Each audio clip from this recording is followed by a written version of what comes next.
колешка, почитувана бивша министерка за труд и социјална политика. Само ќе ви кажам некои аргументи, пошто отворивте една политичка дебата во однос на функционирањето на министерството, а во ваше време имаше доста критики како министерка насочени кои беа во слабоста за социјалната заштита за периодот, особено некаде пред 2024 година, каде по изјави на новиот заменик министер, сега министер, се утврдени за употреби за социјална помош од над 1200 лица, кои според првичните проверки не ги исполнили условите да земат социјална пензија, и ова е еден многу страшен податок, затоа што во такво време да бидете министер, а да има окави големи злоупотреби, е многу сериозна работа.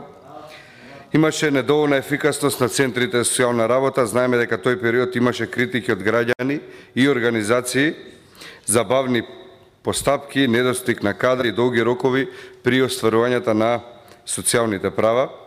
Политики за лицата со попреченост. Имаше организирано протести, како што се сеќавам, барајки повисок надомест за лична асистенција, поголема поддршка за негователи и побрзо решавање за нивните барања, затоа што многу од барањата затајуваа. Синдикатите не беа прифатени барањата на синдикатите во однос на подобрување на работничките права и условите за работа, иако Министерството во тој период тврдеше дека социјалниот диалог е приоритет.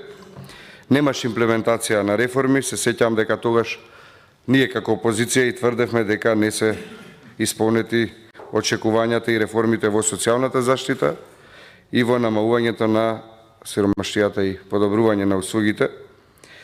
Така да верувајте дека вашиот мандат како тогашна министерка ќе биде запаметен како еден неуспешен период, затоа што многу добро граѓаните се сеќаваат и знаат како функционираше министерството, а сигурен сум дека и граѓаните се свесни дека се прави многу голем број на злоупотреби поради изборните процеси, да се добие глас плюс со доделување на социјални пензии. Благодарам.